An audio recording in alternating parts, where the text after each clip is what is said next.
1990년대에 활동하던 장 도미니크 봅이라는 그 프랑스 사람이 있습니다.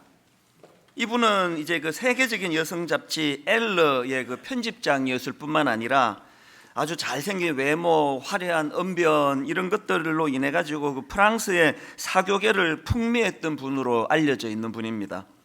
이렇게 잘 나가던 분인데요, 이 43살이 되던 해에 인생이 완전히 절망을 경험합니다. 갑자기 그 뇌졸중으로 쓰러지는데, 그리고는 이제 3주 만에 의식이 돌아오기는 했는데 어떤 불행한 일이 생겼느냐, 그 락드인 신드롬이라고, 이게 뭐냐면은 지금 의식은 다 있는 거예요. 우리랑 똑같이 의식은 있는데 전신마비, 몸을 움직일 수가 없는 거예요. 이것만큼 고통이 있겠습니까? 막 머리로는 막 온 세상을 다 날아다니는데 몸은 움직일 수 없는데, 참 가슴 아프게도 딱 한 군데 유일하게 그 움직일 수 있는 곳이 왼쪽 눈꺼풀 하나래요. 이거 하나만 움직이고 전신마비인데, 이분이 대단한 분입니다. 신체 중에서 유일하게 움직일 수 있는 왼쪽 눈 깜빡임, 이걸 가지고요 신호를 만든 거예요. 예를 들면은 눈을 한 번 깜빡이면 네, 눈을 2번 깜빡이면 아니요. 그리고 이거를 이제 다 알파벳으로 이거를 만들어 가지고 이분이요 그 눈 깜빡임, 한쪽 눈으로만 깜빡임을 가지고 책을 한 거 썼습니다. 제가 어느 분이 이제 이 글을 제게 보내주셔가지고 읽으면서 너무나 감동이 밀려오는 겁니다. 들어보니까요, 그 책을 어떻게 썼느냐, 어떤 날은요 문장 하나를 쓰는데 하룻밤을 꼬박 보내는 거예요. 그렇게 해서 이제 책이 한 권 나왔는데, 그 책 제목이 잠수종과 나비라는 책이에요. 두껍지도 않습니다. 제가 이 책을 구해가지고 읽으면서 이런저런 그 생각을 하는데요, 이 책에 이런 내용이 있습니다. 끊임없이 입 속에 과다하게 고이다 못해 입 밖으로 흘러내리는 침을 정상적으로 삼킬 수만 있다면 세상에서 가장 행복한 사람이 된 기분일 것 같다. 이 근육이 마비가 되어 있으니까 침이 고여지는 것을 어떻게 하지를 못하니까요. 제게 이제 이분과 관련된 글을 보내주신 분이 이거를 이렇게 이제 요약해가지고 제게 보내줄 때 벌써 감동을 받았습니다. 흘러내리는 침을 삼킬 수만 있다면 세상에서 가장 행복한 사람입니다. 제가 이분의 그 글을 읽는데요, 예전에 그 이지선 자매라고, 지금은 이분이 대학 교수가 됐습니다. 유학을 다녀와가지고 이분이 대학 시절에 그 화상으로 이제 중상을 입고 또 교통사고로 그 중상을 입고 이제 화상으로 굉장히 어려운 그 시간을 보내지 않았습니까? 이분이 그 중에도 그 과정에도 너무나 우리를 감동시키는 그런 그 모습을 보여서 너무 존경하는데요, 저는 그 이지선 교수가 했던 한마디 말이 가끔씩 떠올라요. 화상으로 이제 그 눈썹이 사라지고 나니까 하나님의 이 솜씨가, 눈썹이 이게 엄청난 거라는 거예요. 이게 뭐냐 하니까 이게 땀이 흐르는데 이게 빗물바지예요. 이게 땀이 흐르면 눈으로 들어가지 않고 옆으로 새도록 그게 눈썹이더라는 거예요. 그래서 이제 이분이 눈썹을 잃고 나니까 너무 불편한 거예요. 눈으로 자꾸 땀이 들어가니까. 저는 지금도 한 번씩 그 이야기를 떠올려 보곤 합니다. 이 장 도미니크 보브라는 분이 그 흘러내리는 침을 삼킬 수만 있다면 세상에서 가장 행복한 사람입니다. 제가 이 글을 읽는데, 우리 인간의 미련함이 뭐예요? 인간의 미련함이라는 거는 그것을 누리고 있을 때는 그 가치를 모른다는 거예요. 잃고 나면, 놓치고 나면 흘러내리는 침 삼키는 거, 이거조차도 이게 세상에서 가장 행복한 조건이 될 수 있다는 걸 깨닫는 거, 이게 인간의 미련함 아닙니까? 이런 면으로 보면 우리가 지금 놓치고 있는 현실의 이 감사가 얼마나 많겠습니까? 지난주에도 20대 자매를 제가 만나 대화하고 상담을 하면서 해준 말이 그 얘기예요. 니들 때는 뭐 그냥 여드름도 나고 뭐 얼굴이 이렇다 저렇다 뭐 그 불평도 많고 그럴 나이지만, 이제 내 나이쯤 돼 보니까 20대라는 그 자체가 아름다움이에요. 여드름 나면 여드름 나서 아름다워요. 우리는 여드름도 안 나요. 그 존재가 아름다운 때거든요. 그 뭐 다 이제 뭐 나이 들어가지고 뭐 이제 뭐 되돌아갈 수도 없고 소용도 없는데 지금 와가지고 그 20대가 아름다웠는데 그러고 있으면 무슨 소용이 있냐고요. 이게 우리의 미련함 아닙니까? 그 제가 지난주에 감사 목회를 선언한 이유도 여기 있는 거예요. 지나놓고 깨닫지 말고 당겨서 그것을 깨닫고 감사하고 인생의 폭을 좀 넓히자는 거예요. 제가 지난주 그 2,000원짜리 커피를 제일 좋아한다고 말씀드렸는데 그건 이제 그 가게에 가서 돈 주고 살 때를 말하는 거고요. 대부분의 경우는 제가 아침에 출근하면은 이제 교회에서 나오는 그 커피를 저는 제일 맛있어 합니다.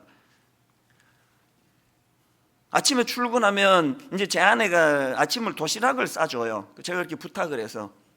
그래서 이제 도시락은 다 이제 채소만 들어 있습니다. 달걀 2알, 그리고 이제 당근, 오이, 하여튼 저는 아침은 내 토끼가 돼요. 채소밖에 없습니다. 그렇게 아침을 간단하게 먹고는 이제 옆방에 가서 자판 저 커피 머신에서 이제 아무것도 타지 않은 그런 이제 커피 한 잔을 놓고 제가 이제 뭘 하는가 하면은 하루 일과를 시작하기 전에 제가 그 30몇 년 끊었던 커피를 다시 마시기로 한 거, 성대에도 이게 도움 안 된다지만 아침마다 마시기로 한 건요, 이 커피를 이 용도로 쓰기 시작하면서부터예요. 커피 한 잔을 놓고 2가지를 생각합니다. 하나는 하나님 오늘 하루 감사가 넘치게 해달라고, 그러면서 이미 주신 감사한 많은 것들을 떠올려요. 아주 소소한 삶에. 그래서 이렇게 좋은 아내 주신 거, 새 자녀 주신 거 참 얼마나 감사한지, 교회가 이렇게 무탈하게 이렇게 은혜롭게 갈 수 있는 거 하나님 은혜 아니고 이게 가능하겠습니까? 그 장로님들 하나같이 이 관계 형성이 잘 이루어져서 저에게는 형님, 저에게는 동생, 당회가 다툰 적이 단 한 번도 없다고 하면 믿으시겠습니까? 인격적으로 관계로 서로를 존경하고 존중하고, 그래서 당회 갔다 오면 너무 행복해요. 저는요. 그것도 감사. 곳곳에 우리 순장님들, 봉사자들, 헌신하는 사람들, 이런 분들 주신 거 하나님께 감사. 참 감사를 해요. 그 다음에 또 하나 하는 게, 아버지 오늘 하루도 분에 넘치는 욕심을 품지 않기를 원하는 거예요. 왜 감사를 먼저 떠올릴까요? 이미 주신 은혜에 대한 감사가 풍성해서 포만감이 느껴지면 욕심이 없어지는 걸 이제 많이 경험을 하거든요.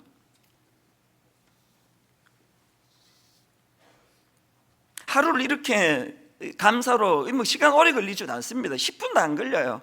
이제 이 커피를 마실 때마다 의도적으로 이 2가지를 가지고 묵상을 하고, 하나님께 제가 이 하루를 이렇게 시작하기를 원합니다. 그렇게 하루를 시작하면은요, 하루하루가 막 얼마나 행복한지 모릅니다. 그 헬렌 켈러라고 다 아시죠? 이 시각장애인으로 참 존경받는 분인데요, 여러분 이거 아십니까?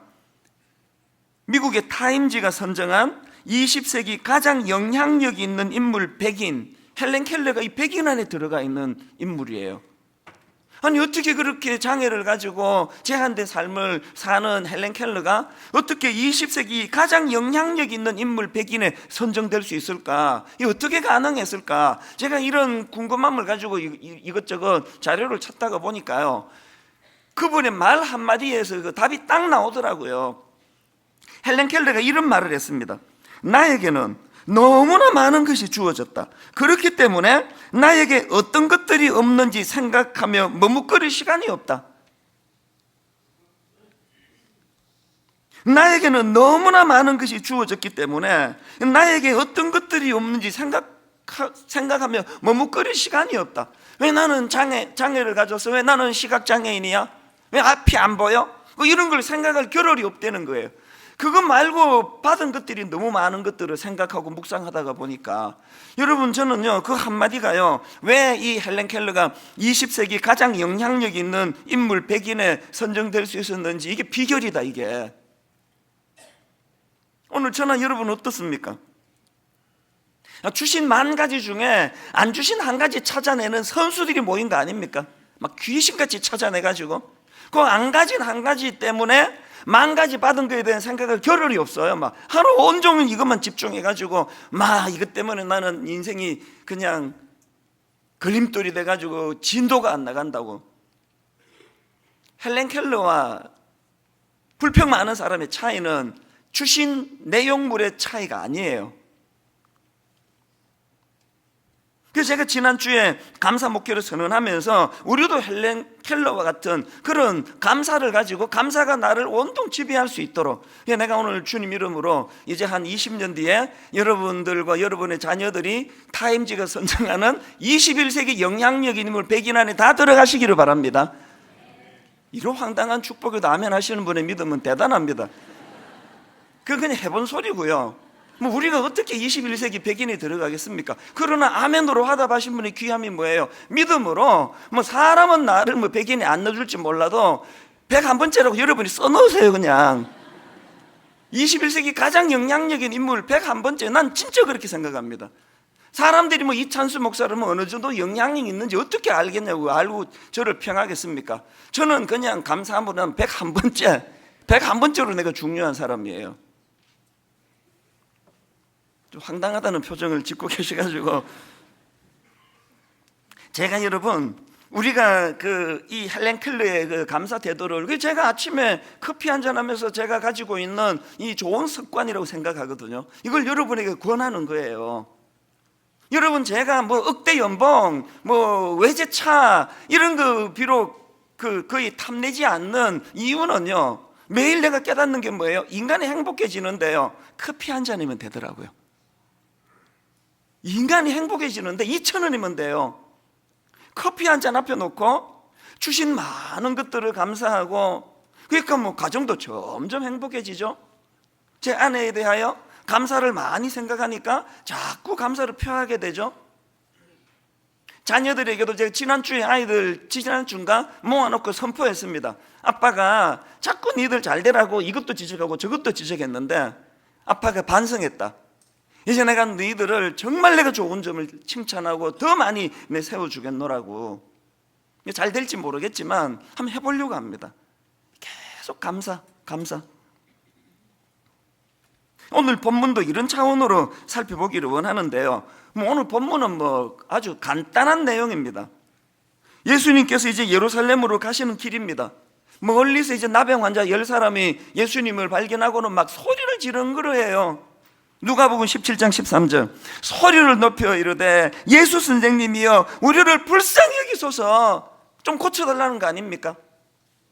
이런 간절한 그들의 외침을 듣고 예수님이 그들을 불쌍히 여기십니다. 그래서 고쳐주시는데요, 14절 보시고 이르시되 가서 제사장들에게 너희 몸을 보이라 하셨더니 그들이 가다가 깨끗함을 받은지라. 그렇게 10명이 다 이제 고침을 받았는데 나머지 9은 온데간데 없이 사라지고 딱 1명만 예수님께 와서 감사를 표하더라. 이게 오늘 본문의 내용이에요.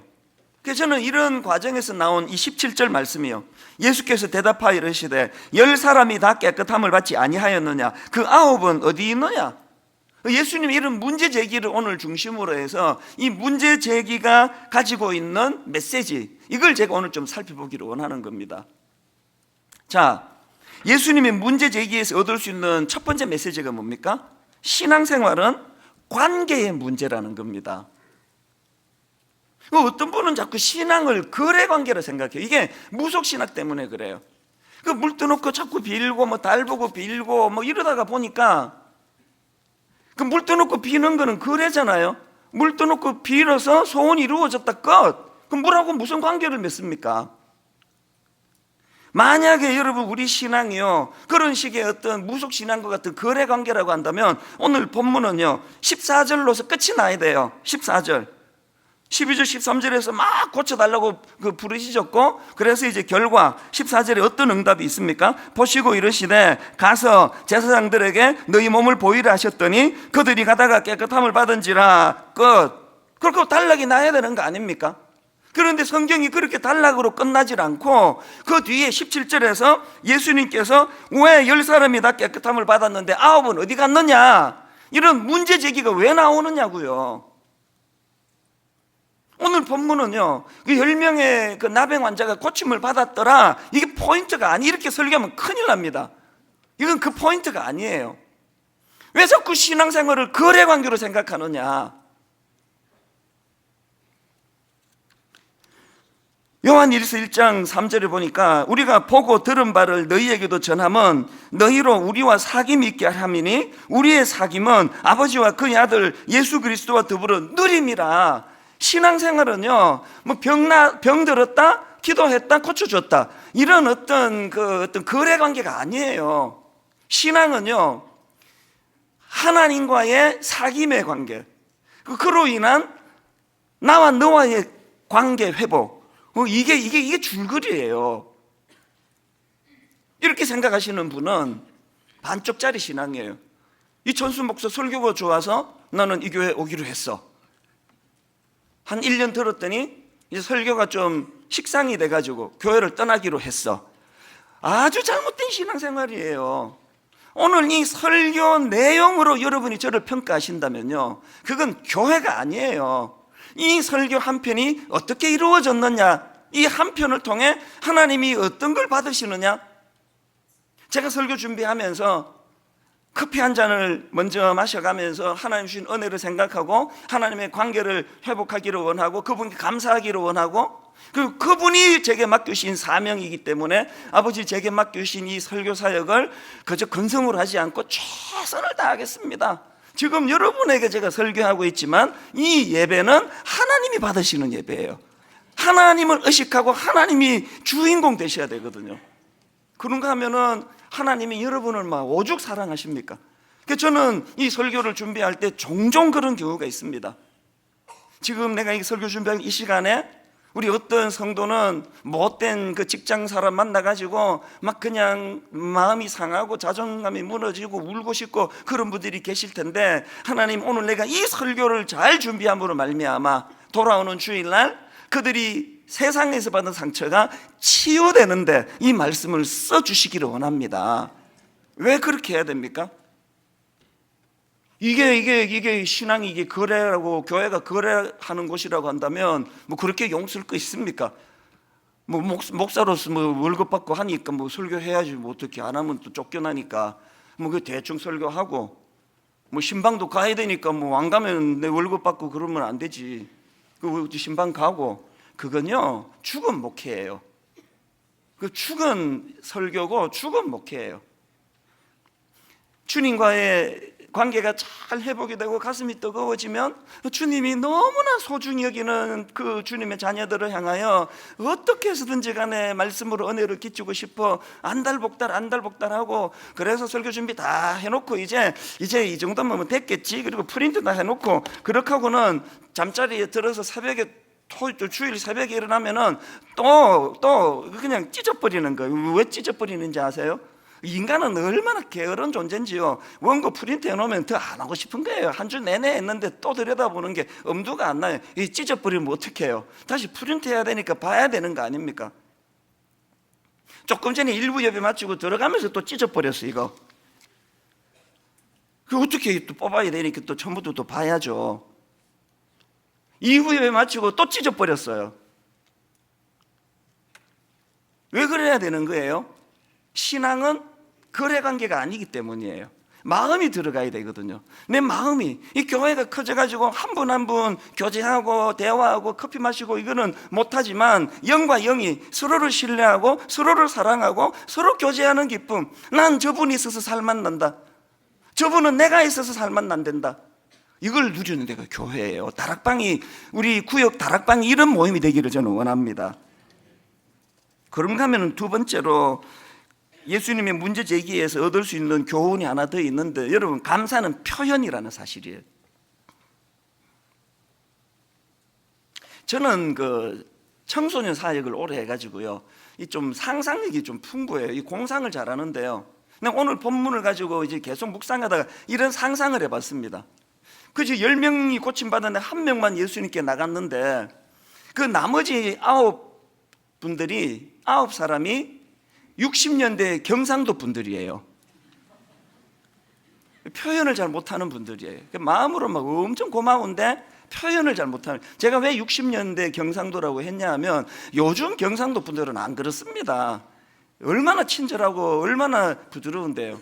그러나 이제 60년대는 이제 그 교육 받기를 조금 나이 든 손자가 할아버지 사랑해요 그러고 안기면은 저리가 징그럽게 왜 그래? 그 사랑을 그렇게 표현해야 돼? 그 이런 문화 속에서 배운 사람이 9이란 말이에요. 그래서 이 9 나병 환자가 이 60년대 경상도 출신이래 가지고 이제 이 한 명만 주님께 와서 감사하겠지만 나머지 9은 가면서 정말 감사해 이러고 갔다고 내 가정을 해본 거예요. 성경 대부분은 다 마음이 중요한 거 아닙니까? 마음이?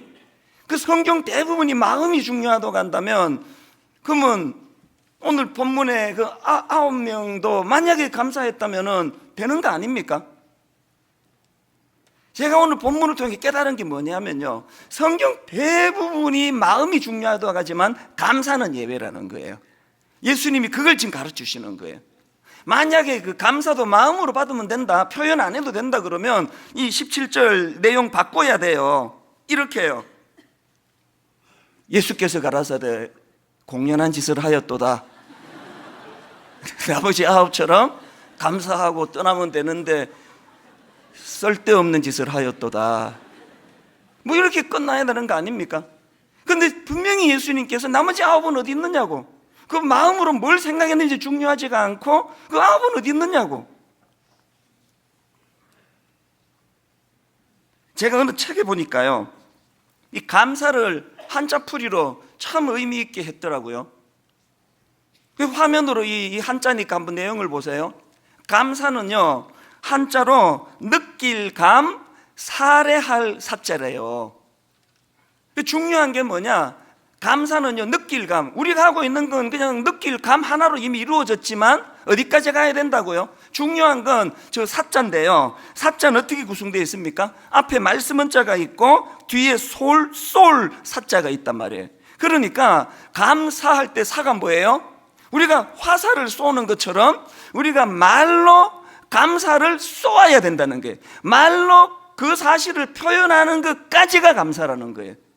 우리가 지금 대부분 우리가 놓치는 게 부부간에도 선생님에게 또 어떤 교회의 어떤 고마운 분에게 여보 알지 우리 이렇게 사는 게 우리 느낄 당신 고마운 거 다 나 안다고. 당신이 내게 얼마나 고마운지 나 다 안다고. 여보 이게 좀 웃기지만요, 이게 실제로 우리의 모습이에요. 그거로 완성이 안 된다는 거예요. 예수님도 그렇게 말씀하시고 한자어도 그렇게 말씀하시고요. 느끼는 것만으로 안 된다. 화를 쏘듯이 말씀은 자에 쏠 사자라 그러잖아. 말로 그것을 표현하는 것까지가 감사다. 여러분, 오늘 이런 부분에서요, 참 우리가 놓치는 게 너무 많습니다. 윌리엄 아스워드라는 분도 비슷한 말을 했습니다. 이렇게 말했습니다. 감사를 느끼지만 표현하지 않는 것은 선물을 포장해 놓고 주지 않는 것과 같다.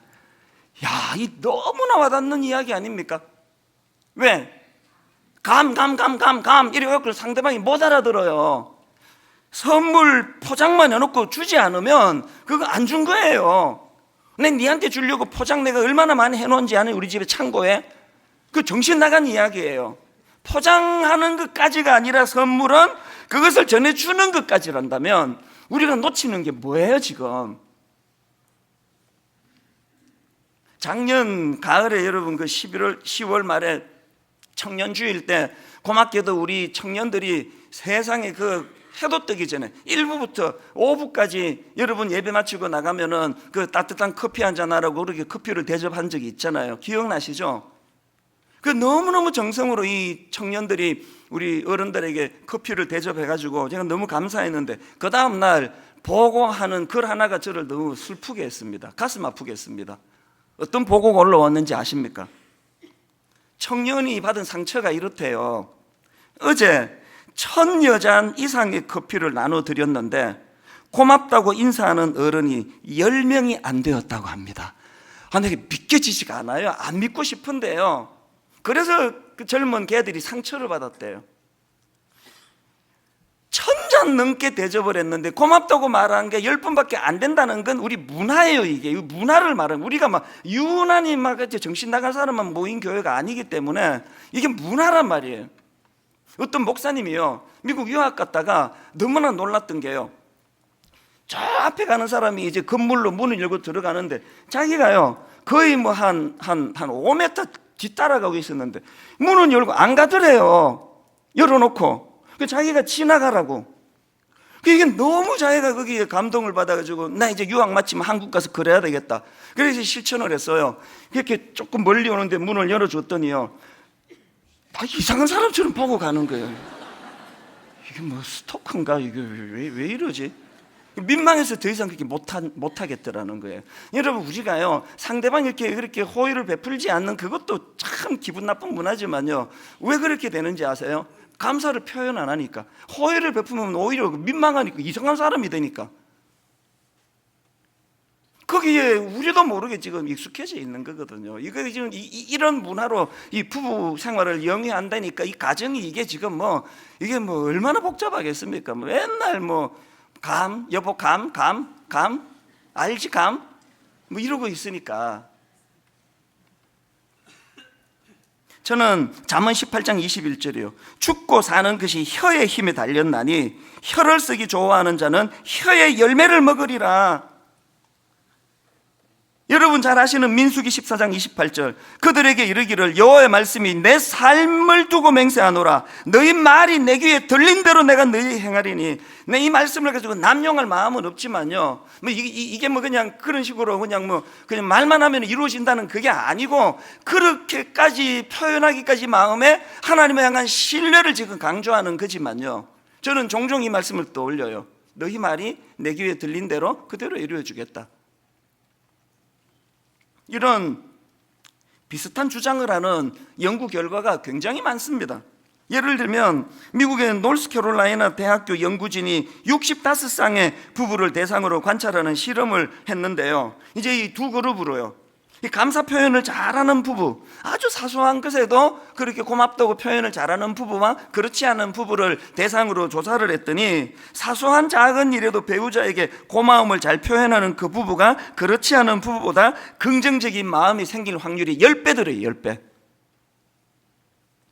허구한 날 당신 왜 이 모양이야? 내 당신 만나가지고 내 인생이 어떻게 되는지 알아? 내 인생의 최악의 실수가 당신 만난 거야. 이런 부정적인 말이 자꾸 나오는 그분들은 이 감사를 자꾸 표현하는 이게 신혼 때부터 안 돼서 그렇다는 거예요. 여러분이 죽고 사는 게 혀의 힘에 달렸다고 한다면, 그래서 혀를 쓰기 좋아하는 자는 혀의 열매를 먹는다고 한다면, 여러분은 지금 어떤 열매를 먹고 계십니까?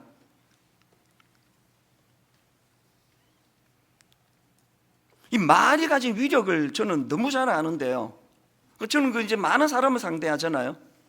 또 교역자들이 많다 보니까 이 실수할 때도 많아요. 그래서 이제 하면 안 되는 실수를 가지고 저한테 와서 이제 보고를 할 때면, 이게 사람이요, 여기 이제 이걸 가지고 그냥 51% 아니면 40%가 행동을 유발하더라고요. 이 지금 머리가 막 작동이 되는 거예요. 그냥 처음 부임했는데 그냥 모른 척 넘어가, 용서해줘, 이거 한번 확 뒤집어, 그런 생각이 왔다 갔다 할 때 말이 툭 튀어나와요. 사람이 살다 보면 그럴 수 있지, 괜찮아라고 말을 탁 내뱉으면 머리가 막 갈등하던 게 괜찮다, 용서해 주자 쪽으로 확 돌아서는 걸 여러 번 경험했습니다. 반대로 이렇게까지 화가 안 났는데 툭 튀어나온 게 너 왜 이렇게 맨날 그렇게 실수하냐? 라고 말이 툭 나가면 갑자기 내 마음도 그쪽으로 기울어 가지고 막 엄청 불쾌해지는 걸 여러 번 경험했습니다. 이게 성경이 말하는 말의 위력이에요.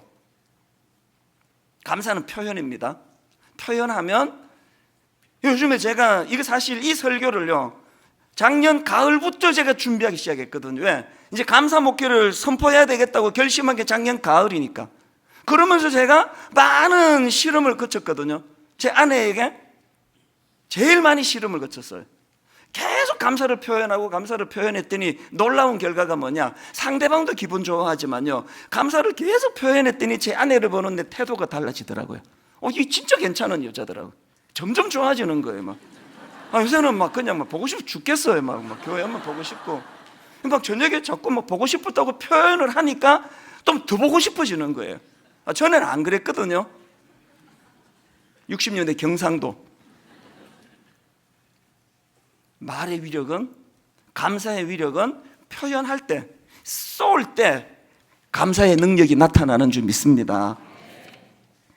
마지막 세 번째로요, 여러분, 감사는요 더 큰 감사를 불러온다는 사실, 제가 이 표현은 제가 그 마음에 품고 있는 명언 하나에서 많이 제가 차용을 했는데, 이런 말 들어보셨습니까? 감사에는 문이 있어서 감사하면 문이 열리고 길이 열린다. 감사하면 문이 열리고 길이 생긴다.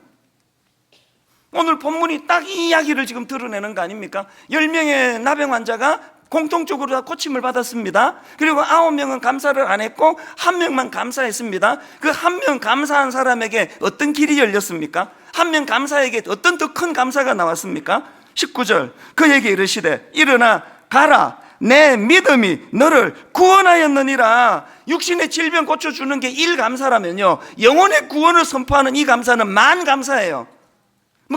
기껏 나사로 막 죽은 사람만 무덤까지 가가지고 막 무덤 열고 살려놨더니 좀 더 살고 금방 또 죽던데 그 나사로가 지금 또 죽었잖아요. 가끔 그런 생각이에요. 이렇게 억지로 살려놨는데 좀 이따가 또 죽을 거면 그냥 계속 죽도록 내버려 두는 거나 무슨 차이가 있겠냐고.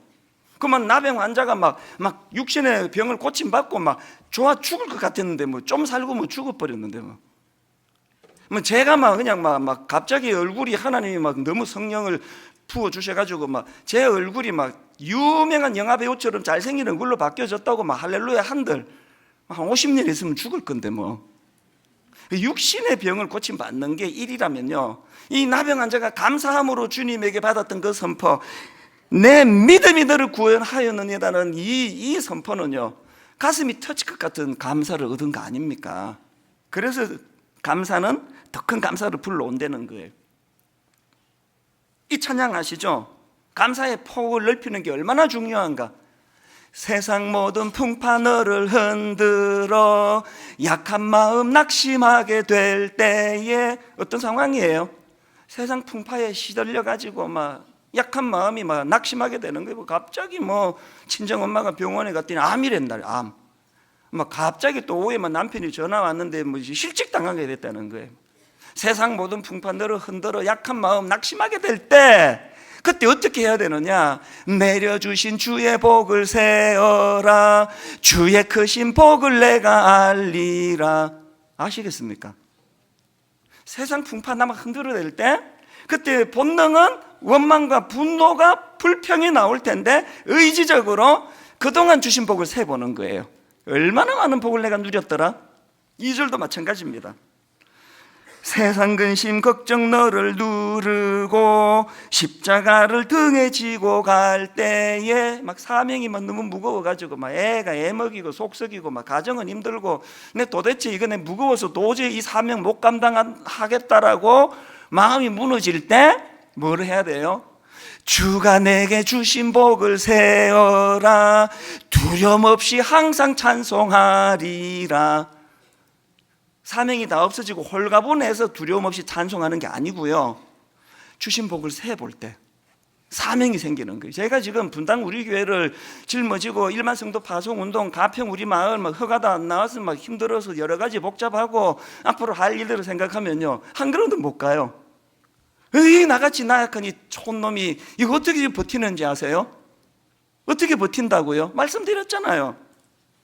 주가 내게 주신 복을 세어라, 두려움 없이 항상 찬송하리라. 그런데 30몇 년 만에 커피 다시 시작했다니까요.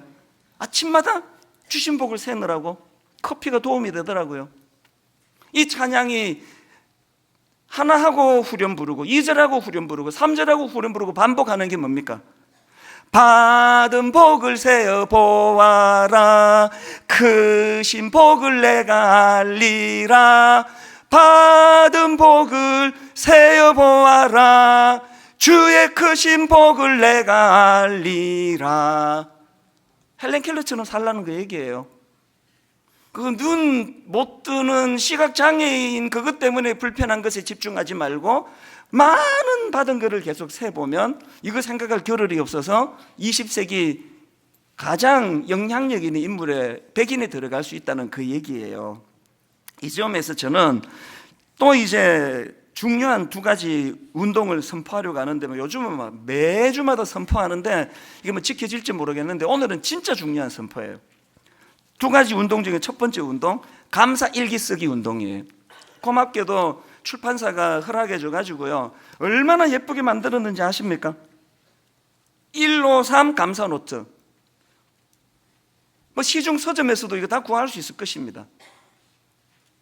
왜 153 감사인지 아세요? 153, 그 베드로의 물고기 153마리가 그 주님 주신 축복의 상징이라면 153, 이게 뭐의 의미냐? 1, 하루 한 번 하나님 말씀 묵상하기예요.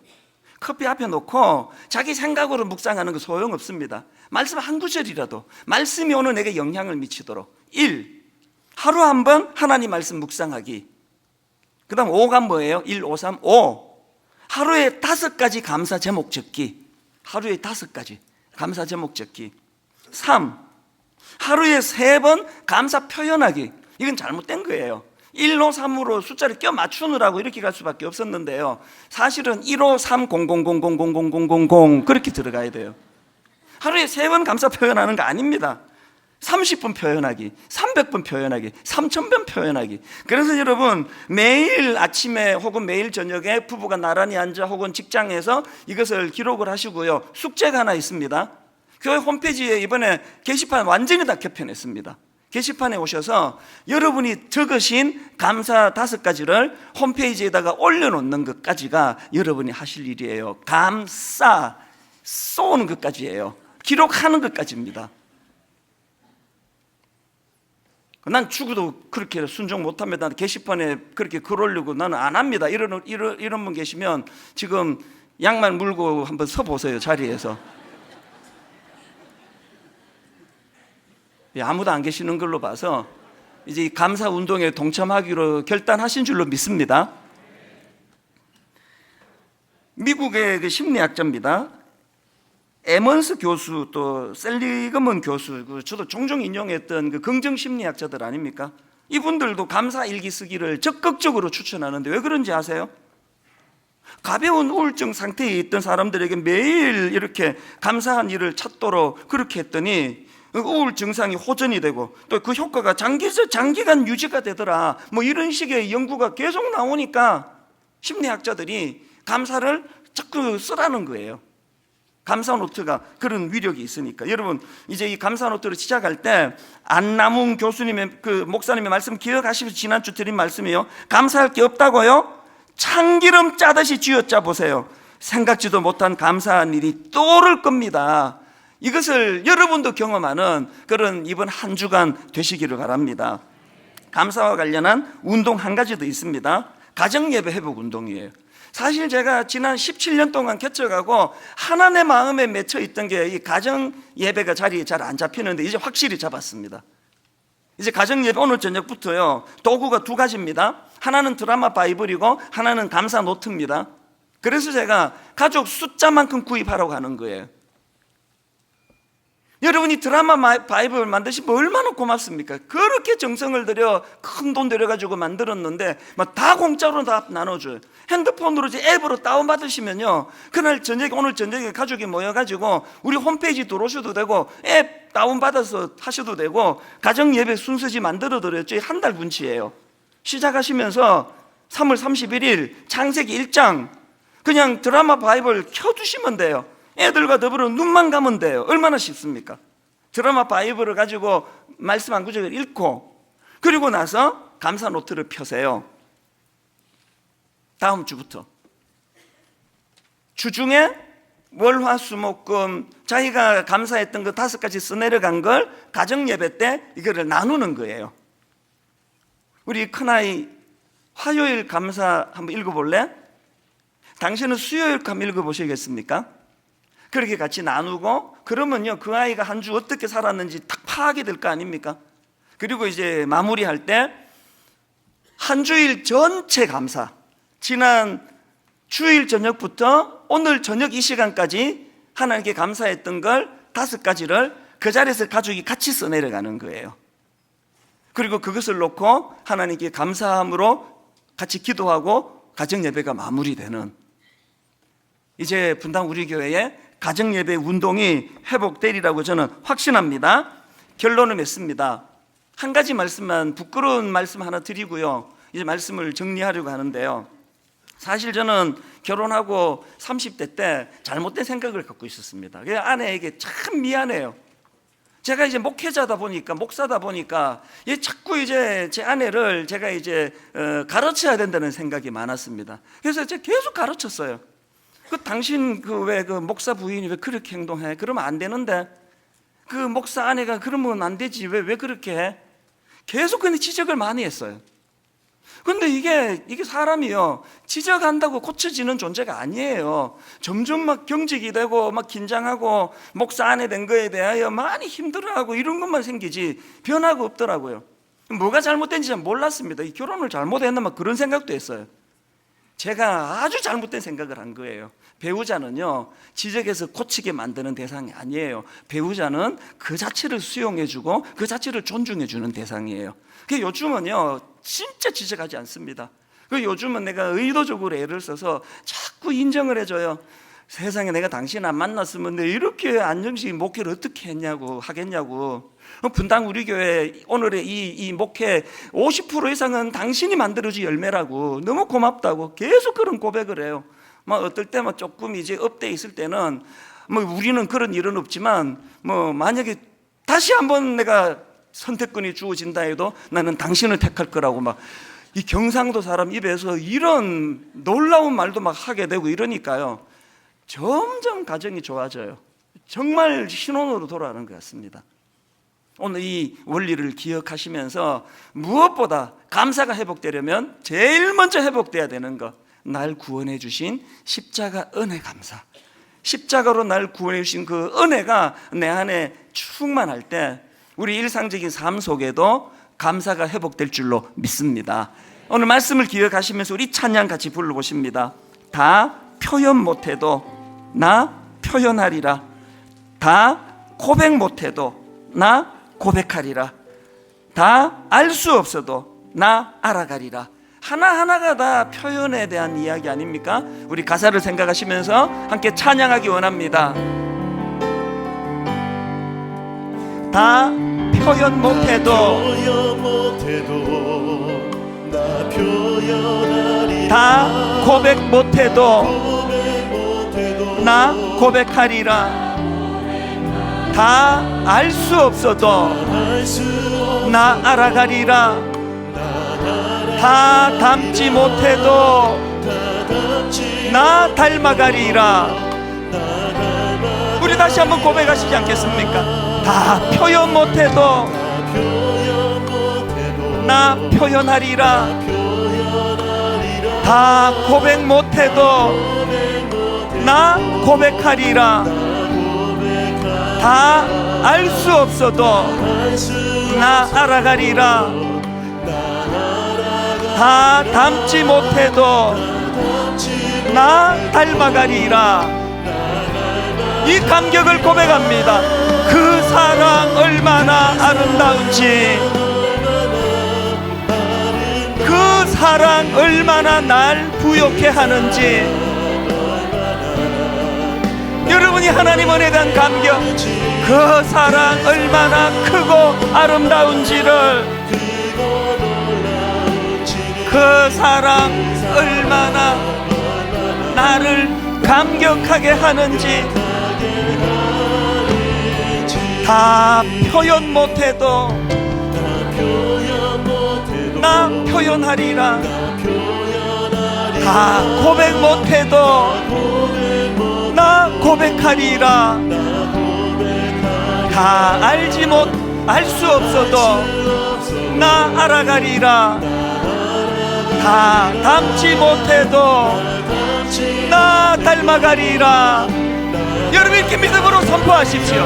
그 사랑 얼마나 아름다운지, 그 사랑 얼마나 날 부욕해 하는지. 감사를 표현하고 꼭 또 표현해드리면 그 사랑 얼마나 크고 놀라운지를, 그 사랑 얼마나 나를 감격하게 하는지 여러분 감격으로 다시 한번 고백합니다. 그 사랑 얼마나 아름다운지, 그 사랑 얼마나 날 부욕해 하는지, 그 사랑 얼마나 크고 놀라운지를, 그 사랑 얼마나 나를 감격하게 하는지. 할렐루야 찬양하세.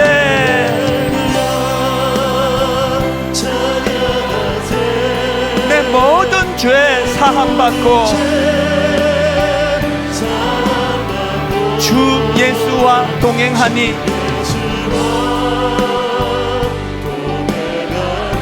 그 어디나 하늘나라. 영혼의 감사를 이렇게 올려드립니다. 내 영혼이 은총 입어 감사함으로 중한 죄짐 벗고보니,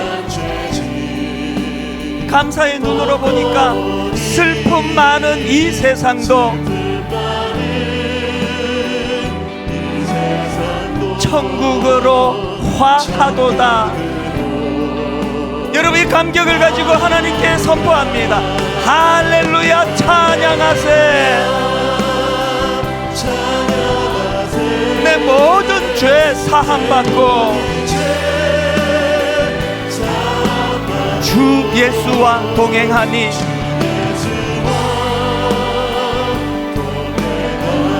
그 어디나 하늘나라. 우리 다 자리에서 일어나셔서 선포하십시오. 할렐루야 찬양하세. 내 모든 죄 사함받고 주 예수와 동행하니 그 어디나 하늘나라.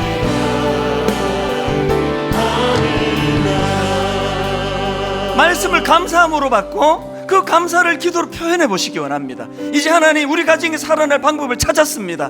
하나님 자녀교육의 실마리를 얻었습니다.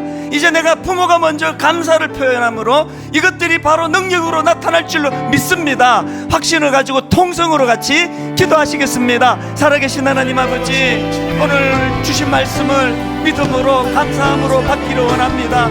하나님 아버지, 헬렌 켈러처럼 주신 많은 하나님의 그 은혜들을 기억하고 감사함으로 말미암아 하나님 내가 갖지 못한 그것에 집중하는 일이 일어나지 않도록 은혜로 인도하여 주시옵소서.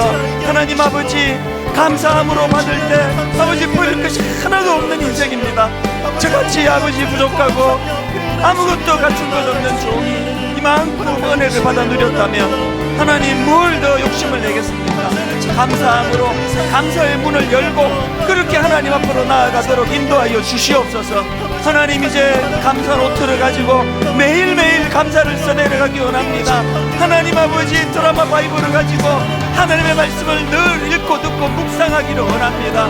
하나님 아버지, 이렇게 말씀을 가지고 감사의 자리로 나아가는 아버지 우리 귀한 성도님들에게 이것이 얼마나 놀라운 능력인가를 아버지가 보여주시는 그런 아버지 은혜를 한 주 내내 경험하도록 인도하여 주시옵소서. 아버지 하나님, 주님을 새롭게 하시고 친구에게 하시고 하나님 사랑하며 또 위에 사는 우리 삶이 될 수 있도록 하나님 함께 하시고 주님 잡아 주시옵소서. 고마우신 하나님 아버지, 흘러내리는 침을 삼킬 수만 있다면 세상에서 가장 행복한 사람이라고 그렇게 전신마비로 누워있던 그분의 그 고백을 들으면서 하나님, 우리가 그동안 놓쳤던 감사가 얼마나 많은지 참 부끄러움을 가지고 고백하게 됩니다.